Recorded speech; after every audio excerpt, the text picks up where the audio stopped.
Guys, thank you all for coming. You'd think there was nothing else going on in the middle. Well, good afternoon. Welcome. The Biden foreign policy is a disaster across the globe. Afghanistan is a disaster. Russia is a disaster. Ukraine's a disaster. China's a disaster. But there may be no part of the globe more dangerous in the Biden foreign policy than Iran. From the first days of this administration, the Biden foreign policy team set as its top foreign policy goal to negotiate a brand new nuclear agreement with Iran. The Obama nuclear agreement was catastrophically dangerous. And President Biden wants nothing more than to re-enter a deal that is even worse than the Obama deal. In Vienna, Biden diplomats have been furiously bending over backwards to surrender to the Ayatollah. The same Ayatollah who, as a theocratic despot, regularly chants death to America and death to Israel. This administration wants nothing more than to give them hundreds of billions of dollars in sanctions relief. Money that will inevitably be used, number one, to murder Americans. Iran is the world's leading state sponsor of terrorism. And number two, to develop nuclear weapons. Under this administration, we have seen Iran sponsoring terror across the globe. Under the Biden administration, we have seen Iran enriching uranium such that it may be only weeks away from being able to develop a nuclear weapon. Under the Biden administration, we have seen Iran evade the most significant sanctions and return to selling over 1 million barrels of oil a day. Our enemies are stronger today because of the weakness of this administration. And the negotiations in Vienna reveal the utter incoherence and absurdity of their foreign policy. Because this is a deal the Biden administration is preparing to announce that was negotiated by the Russians. Right now, the administration has discovered talking points that Putin is bad. This is after President Biden waived sanctions on Nord Stream 2, effectively inviting Russia to invade Ukraine. All the while in Vienna, it is the Russians who have been negotiating and brokering this deal between the Biden administration and the Ayatollah. And the only thing that has delayed announcement of the deal is in the last week, the Russians unsurprisingly went to the Biden administration and said, you're announcing all of these sanctions. You're, of course, going to hold us harmless in the Iran deal.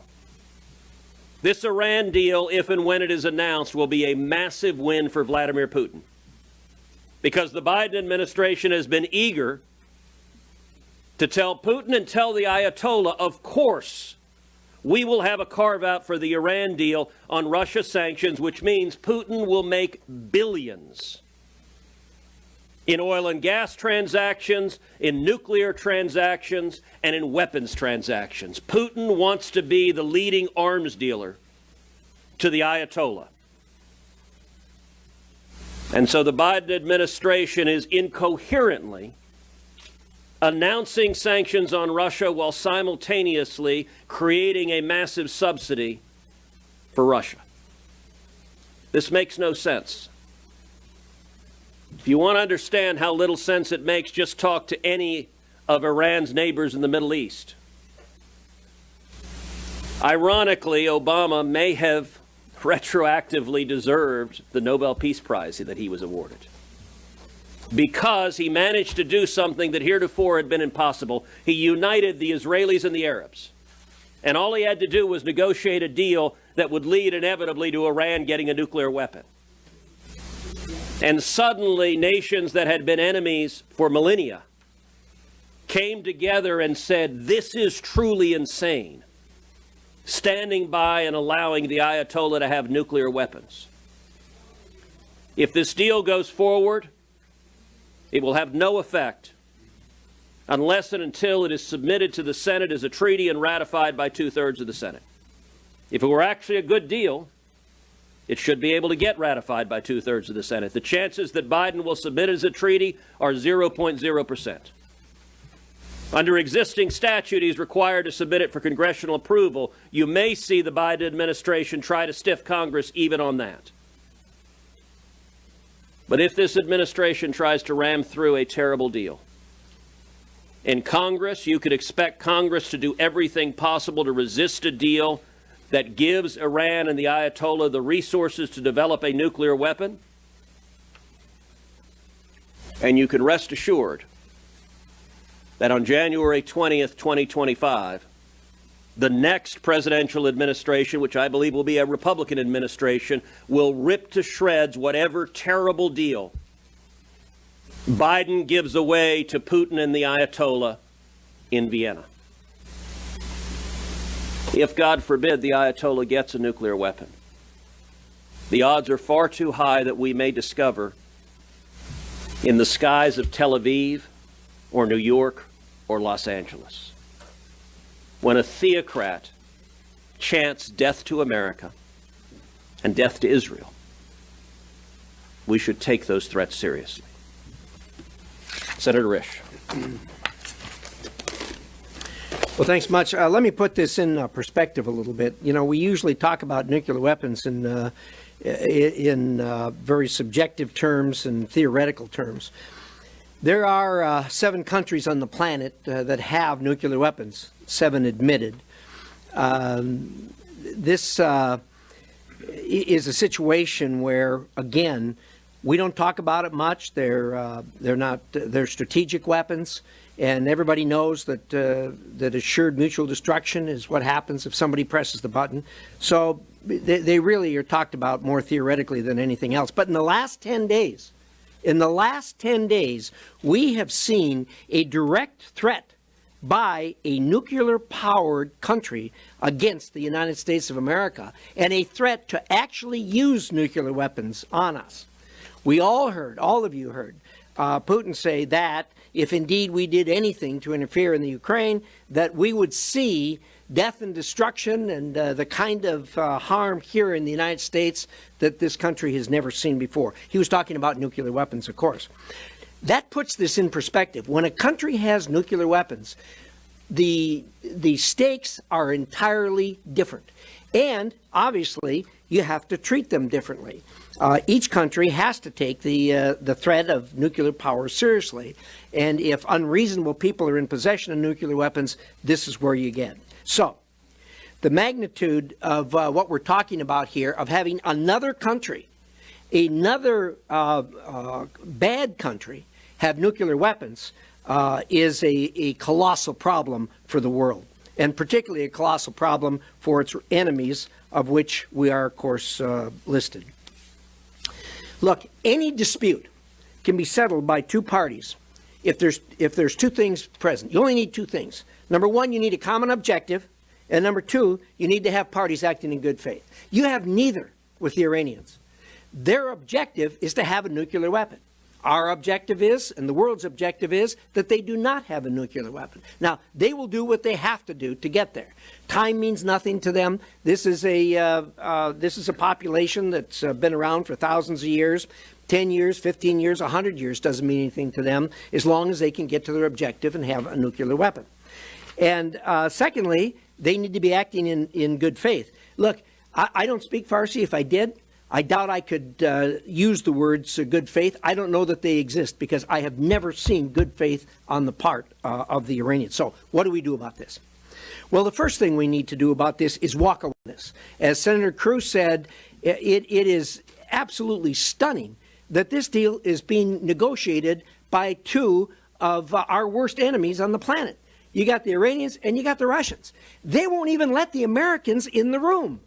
Would any of you sign a deal or go into negotiations where they wouldn't let you in the room when they were negotiating?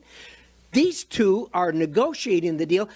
Our people are out in the hall at the kids' table looking through a keyhole to see what's going on in there.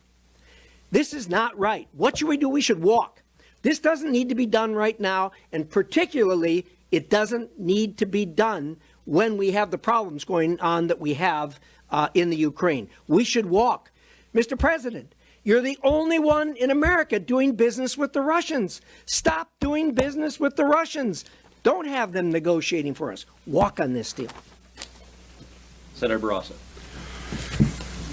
Well, it does seem like we're reliving the nightmare of the Obama-Biden administration. You have Russia invading Ukraine. You have highest gas prices ever. And we have the White House pursuing a bad deal with Iran, right where we were with Obama and Biden. We should not go back into a deal with Iran. We got out of that. We should never go back to a deal with Iran. My colleague spoke about the negotiation and how this deal has been put together. It is the Russians who are doing the negotiations on behalf of the United States. You turn on the TV, the radio, anything, you see what the Russians are doing in Ukraine. How in the world can we allow them to be negotiating on our behalf? And what did the Russian envoy talk about this negotiation? This is his quote. He said, Iran got much more than it could expect. Much more. Well, why do you think it got much more? Because the Russians made sure Iran got much more. And now they're bragging about how they took the United States to the cleaners. This is going to be massive money to Iran and money, as Senator Cruz said, to Russia. We know that Iran is a state sponsor of terrorism. The last time they got money, pallets full of cash, they used it for terrorism. And what's the administration doing now? They're talking about buying oil from Iran. Shut off Russia. Where are we going to go? Not to the United States. Oh, no, we wouldn't want to use American oil. Let's take a look at Venezuela and Iran. The Secretary of Transportation, Buttigieg, said so just the other day. We'll do what we need to do to get the oil, and Iran is the option. No deal with Iran is a good deal ever. Senator Ernst. Thank you, Ted. Folks, I said this yesterday, and I'm going to say it again today. I don't understand the president's foreign policy. I don't get it. I really don't. It is truly insane that President Biden and his administration are working with Russia. Russia, this is the country with tanks running over Ukraine right now, killing innocent civilians, children, women, people that we care about. And yet they're using those Russians to negotiate a deal with yet another one of our near-peer adversaries, Iran. And it's not just Russia who's negotiating with the U.S. We can also talk about the Chinese Communist Party as well. I mean, you just can't make this stuff up. I'll throw in there as well, the Biden administration just released another several $1 billion to the Taliban and the Haqqani terrorist network in Afghanistan. Who are we enabling?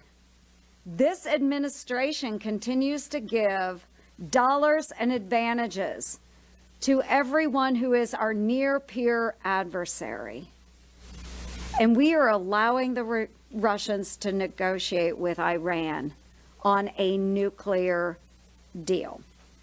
Now, the Iranian regime's funding of terrorism, it sure hasn't changed much, not over the last few decades. They still are the world's largest sponsor, state sponsor of terrorism. I will remind you that the Iranians were the ones that were manufacturing many of the IEDs that killed and maimed American soldiers in Iraq. That's the Iranians, folks. We can't ever expect them to act in good faith. They have continued to enrich uranium through the years. They did that while they were in the Obama-Biden nuclear agreement they continued to do it. They said they wouldn't, but they did. The JCPOA has always been a bad deal. It's still a bad deal today, especially with the Russians involved.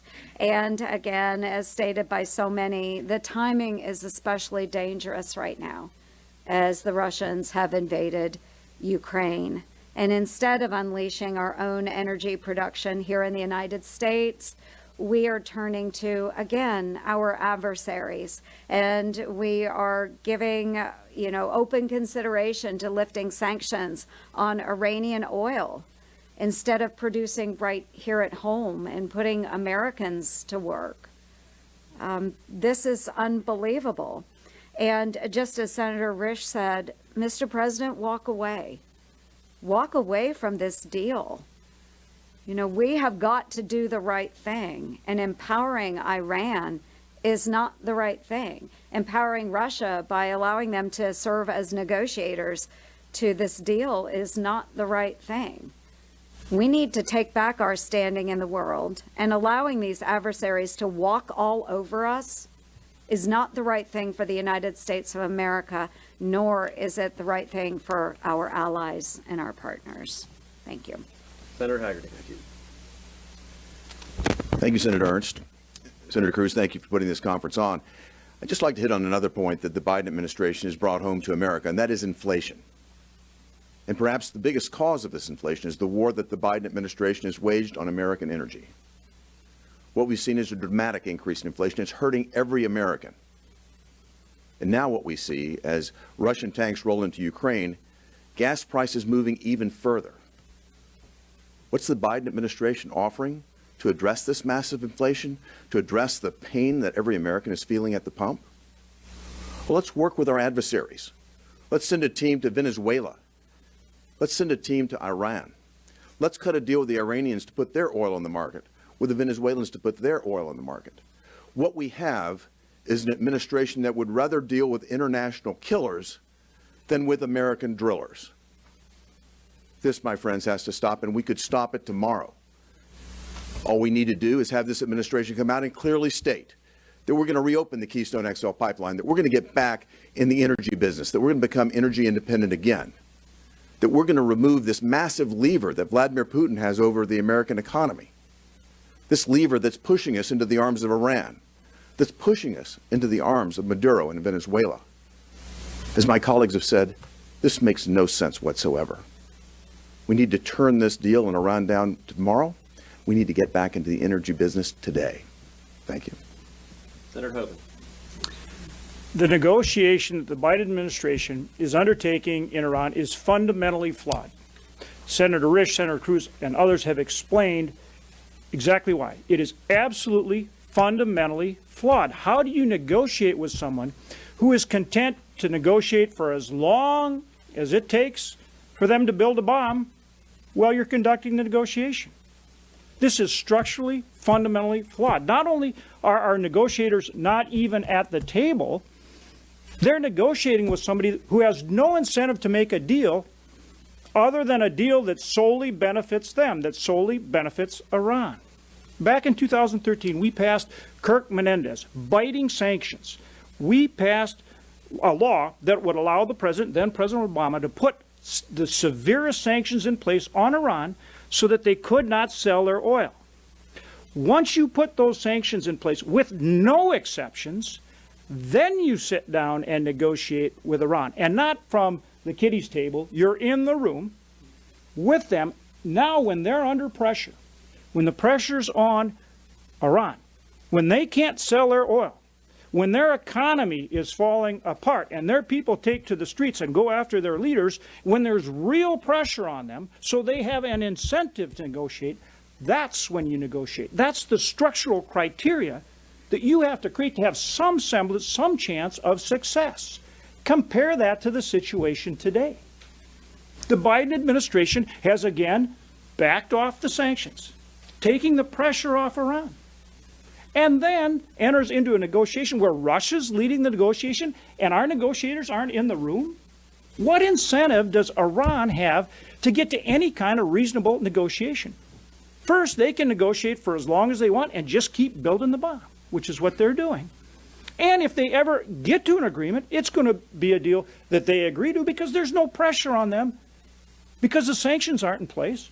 So if it's a good deal, they'll take it. Otherwise, they'll keep negotiating and building the bomb. That's what's going on. And then you add to it that this administration, instead of saying, hey, we're going to produce all the oil and gas we can, and oh, by the way, we have the best environmental standards in the world, we're going to produce all the oil and gas we can here to stop the inflation that's going on in this country and to help our allies. They go around to Iran and to Venezuela and to OPEC instead of saying we're going to produce it here. That's the wrong approach. And the people of this country know it's the wrong approach. And we need to continue to put the pressure on to change that approach and get the right kind of approach, to get the administration going the right direction, whether it's dealing with Iran, whether it's dealing with this, with the inflation challenge we have, whether it's producing more energy in this country, whether it's supporting the valiant people who are fighting in Ukraine. Senator Young. I thank members of our media for being here today. It's, of course, a very dangerous time for our country. It's a very dangerous time for the world. China continues to threaten its neighbors. There's a war against Vladimir Putin's Russia occurring in Eastern Europe, and the Iranians continue to terrorize their neighbors and develop nuclear capability. Amidst all of this, I am here, and I know my colleagues are here, in the spirit of praying that the president makes wise decisions, that he keeps us safe and secure and advances safety and security around the globe. And as it relates to the Iran deal, it's my fervent belief that no deal is better than a very, very bad deal. What would such a bad deal look like? It would be a deal that shortens the time for Iran's breakout nuclear capability, that endangers our friends in Israel, that destabilizes the entire Middle East and probably beyond. That's the sort of deal that I understand is being contemplated right now. Yes, Iran's pursuit of nuclear weapons has to be countered. All of us agree with that. My constituents agree with that. But so should Iran's ability to terrorize its neighbors, to export the most horrific form of terror around the region and beyond. Relaxing any sanctions and removing the Iranian Revolutionary Guard's designation as a terror group would be akin to pouring gasoline on this situation. There should be no doubt whatsoever in our minds that Iran will use these additional resources that evidently are being offered to them to support terror groups around the region. Groups like the Houthis in Yemen, groups like Hezbollah in Lebanon. This deal that the Biden administration has negotiated alongside the likes of Vladimir Putin and the Chinese Communist Party is already being described as a significant victory for both of those countries. This deal will bring great power competition to the Middle East while paving the way to an enriched and nuclear-armed Iran, the leading state sponsor of global terrorism. Again, no deal is better than a very, very bad deal. Senator Sullivan. Thank you, Senator Cruz. And, you know, Senator Ernst and Senator Barrasso talked about a little bit of history and the context here. And I want to dig a little bit deeper into that because I think it's really important and doesn't get talked about nearly enough. In 2005 and 2006, I was a Marine Corps staff officer for the commander of U.S. Central Command, General Abizaid. And at that time, a new and very deadly weapon, the explosively formed penetrator, was appearing on the Iraq battlefield. The estimates are that these EFPs, as they're called, killed over 600 American soldiers, killed, and over 2,000 American soldiers wounded. Although the Iranians, Foreign Minister Zarif, publicly stated at that time they had nothing to do with these weapons, of course, they were lying, as they always do. The terrorist leaders in Iran were actually the ones who developed these weapons and were providing them to Iraqi Shia militias. wounding and killing over 2,000 of America's best and brightest. This is recent history. And yet, in my time in the U.S. Senate, I have never heard one of my Democratic colleagues or one member of the Biden administration, or Obama administration for that matter, mention it once. Not once. Instead, their focus has always been about the need to get back into the JCPOA, and lately about lifting sanctions on Iranian oil. You've heard it from my colleagues here, but trust me, what we're saying is what the American people support. The Biden administration needs to stop begging brutal dictators for oil. We need to produce more here by our workers, and we should not be filling up the coffers of terrorist regimes like Iran with money from America when we purchase their oil. They should not be returning to this deal with this brutal regime and its leaders, a regime that literally has the blood of American soldiers on its hands recently, and a regime whose leaders continue to say they want to wipe Israel off the face of the earth. I think we've learned when leaders say things like this, we should take them seriously. We're now happy to take questions. Senator Cruz, Yeah. you talked about congressional review and trying to ensure that that actually happens. What mechanisms do you have at your disposal to ensure that? Is it INARA from 2015? Is it some new legislation? Can you explain to us what that might be? So under the explicit terms of INARA, any agreement can't go into effect unless it is submitted to Congress for approval. And so the Biden administration needs to comply with that law. My understanding is there's some creative lawyers at the State Department that are trying to find ways around that law. But we're a nation of laws, and the right way to do this would be a treaty. And if it were actually a substantively good deal, you should be able to get 2/3 of the Senate to agree with it. But the reason Biden doesn't want to do it as a treaty is because this is a deal negotiated between Russia and Iran. It's a terrible deal for America. It's a terrible deal for Israel. It's a terrible deal for the world. And so there would be no prayer at getting 2/3 support. Got some new legislation, too, I might mention, Tim. Sure. I'd like to also mention that 38 of my colleagues here, myself and 37 other colleagues, are all co-sponsors of the Iran Sanctions Review Act of 2021. It takes the same language that was used with the Russian CAATSA Act that was passed with bilateral support back in 2017. Substitutes the word Russia with Iran. Any sanctions relief that's provided to Iran, and this deal will have sanctions relief in it, must come to the Senate, must come to the House for review. That's what we'd like to see done, and we are, again, the majority of Republicans in our conference are sponsoring this act. So there's another avenue that we can take as well to broaden the reach. Again, as Senator Cruz mentioned, this should come as a treaty. If not, INARA should work. Failing that, my legislation will help address it. One more point on INARA. So again, just for a little bit of history, I know you all know it, but it's worth repeating. Even under INARA with the original JCPOA, a agreement of that magnitude in terms of national security, I think it's the first time in U.S. history that it had a bipartisan majority opposing it.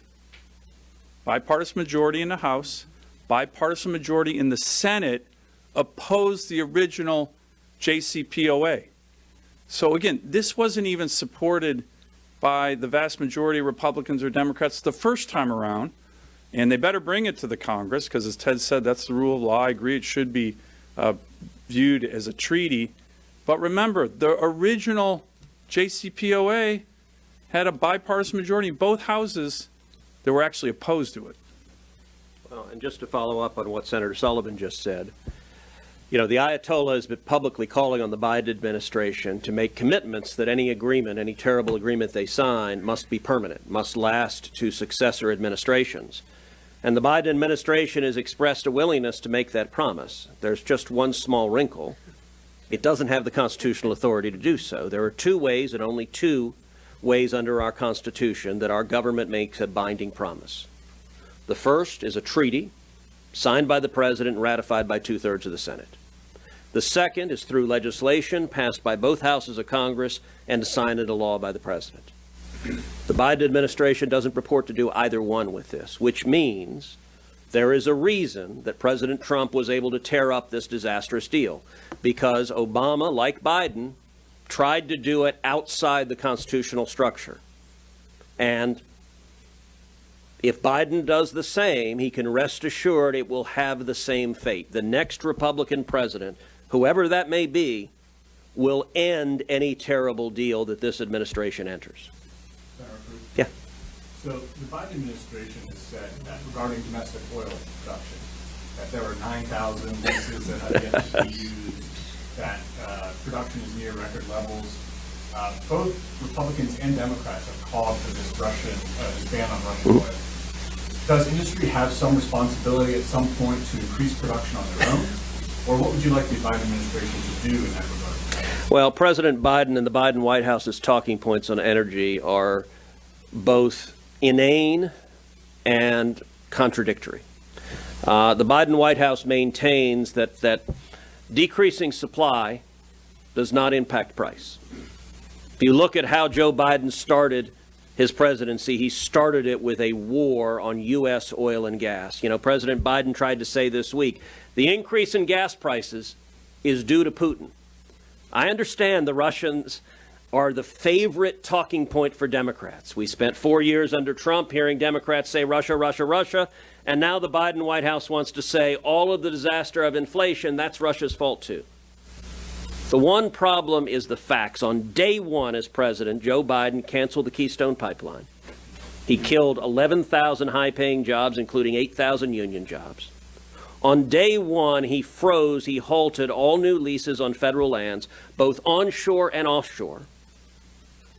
And shortly thereafter, he halted development of ANWR, the incredibly rich, small portion of Alaska that has vast petroleum reserves. Not only that, he unleashed federal regulators to descend like locusts on oil and gas producers in the United States. And the results were exactly what they intended, which is U.S. production went down. In 2019, America became energy independent, thanks to common sense principles enacted with a Republican Congress, and under President Trump, we were energy independent and a net energy exporter. Last year, under 2021, we lost that status. We are now a net energy importer, thanks to the disaster of the Biden energy policies. As the rig count plummeted, our production plummeted, and when supply drops, prices skyrocket. Before Putin ever invaded Ukraine, gasoline prices in the United States had risen 48%. And their latest talking point is there's all these wonderful permits that just the oil companies, for whatever reason, don't want to drill upon. Now, I understand that the White House's talking points are written by an 18-year-old intern who's taking freshman socialism. But it would be good to have someone who's actually worked in the private sector and has some awareness of how energy is produced. Energy producers will drill for oil and gas wherever it is profitable, wherever it is viable.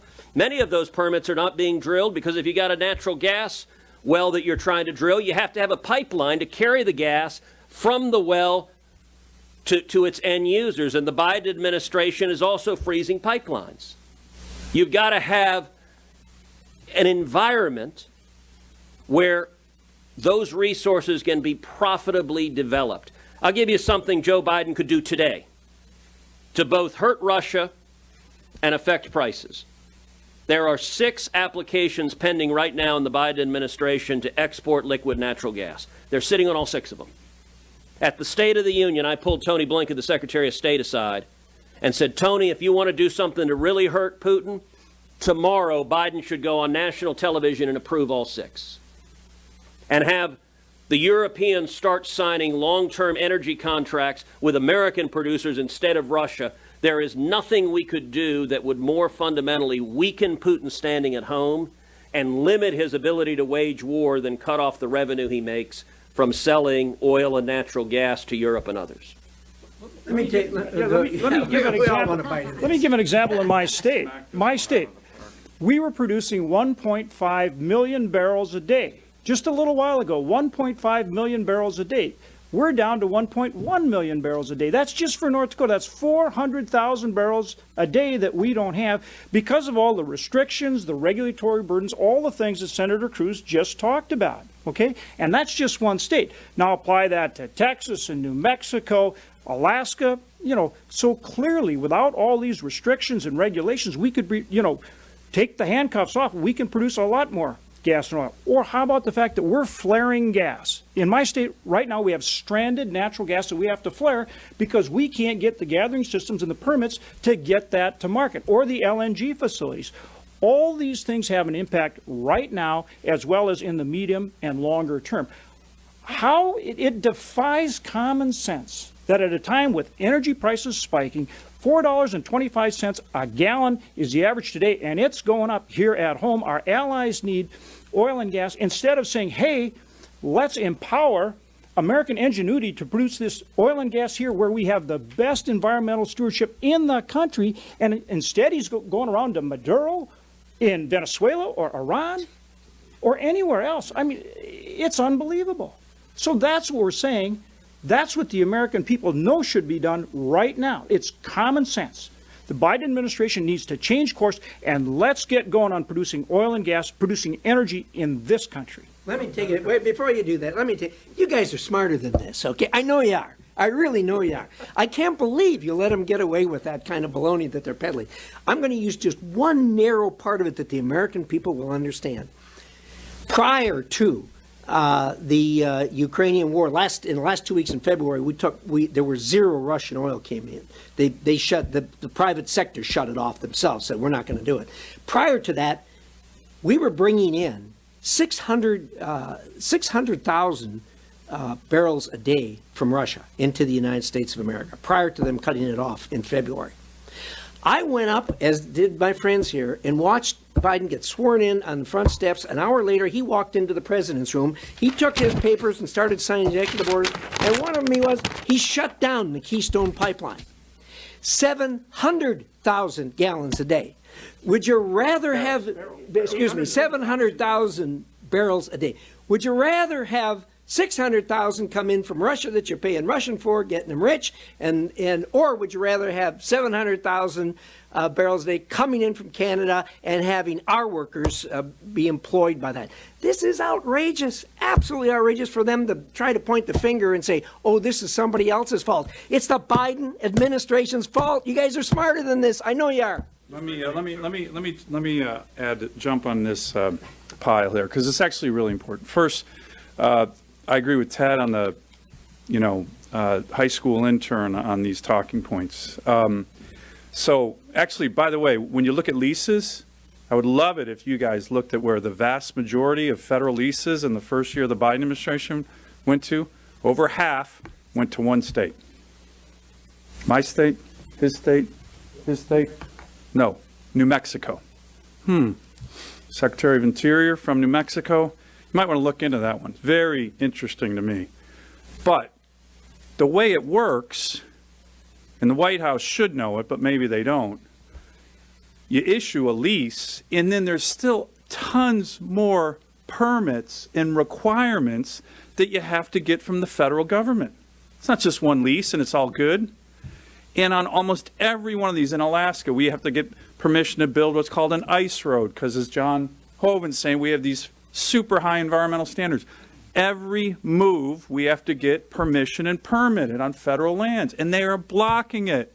In year one, this administration has issued 22 executive orders or executive actions solely focused on Alaska. 22! Could you imagine if Joe Biden were still a senator and a Republican administration came in and issued in year one 22 executive orders focused on puny little Delaware? He would be on the floor raising hell every day. This is exactly what they're doing. They are nickel and diming our resource development sector, our energy sector, to try to get them to stop producing. And they've been successful. And my state, unfortunately, has been ground zero. See it almost every day.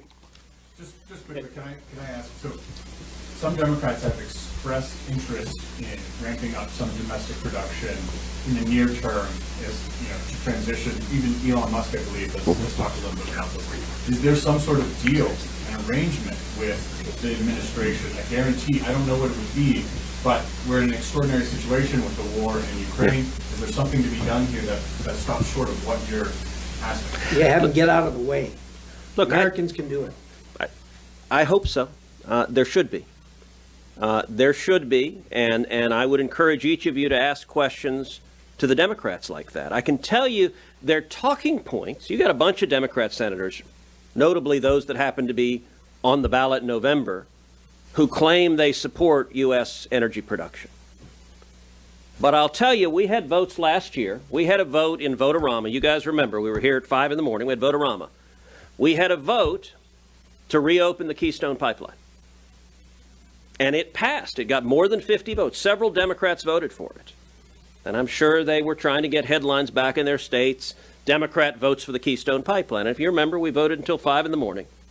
The very last amendment that was taken up was an amendment by Chuck Schumer. And it's an amendment called the Wraparound Amendment that repealed every single amendment that had been adopted during the night, including reopening the Keystone Pipeline. So you got a couple of Democrats who on Keystone can say they voted for it right before they voted against it. Apparently they're following John Kerry. We would love to have Democrats stand for domestic energy production. But the Biden White House has expressed zero interest. Think how extraordinary it is that they send a Biden official to Venezuela and they're negotiating with Iran. What is going through your brain when you think, I'd rather have the Ayatollah producing energy and making billions than have jobs and low-cost energy produced in America that's better for the environment?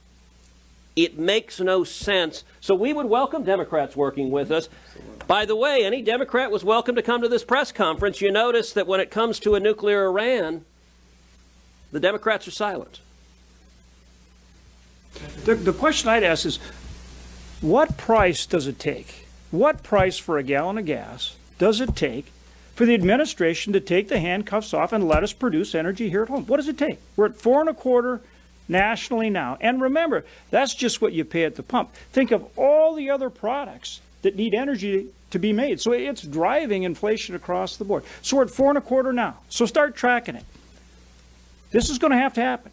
This administration is going to have to reverse course at some point and let us produce oil and gas here in this country. What's it going to take? It's $4.25 now. So you guys start tracking it. All right, last question. Senator Cruz, you mentioned in your remarks that since Biden administration started, Iran is selling more oil. Yep. So if the talk is now is let's buy oil from Iran and Venezuela, with no deal, and they are still selling their oil, why even Iran should be able to go to a kind of a deal? And one other question, Senator, we should make, comes November 2022, and if the House, if the Congress is in the Republican control, what happens to the deal? Who will get it to the Yeah. So look, you ask a very good question. The Biden administration has already made so many unilateral concessions to Iran that Iran is benefiting. The best thing that ever happened to the Ayatollah was Joe Biden's becoming president. By the way, the best thing that ever happened to Vladimir Putin was Joe Biden becoming president. And tragically, the best thing that ever happened to communist China was Joe Biden becoming president. All of our enemies are growing stronger.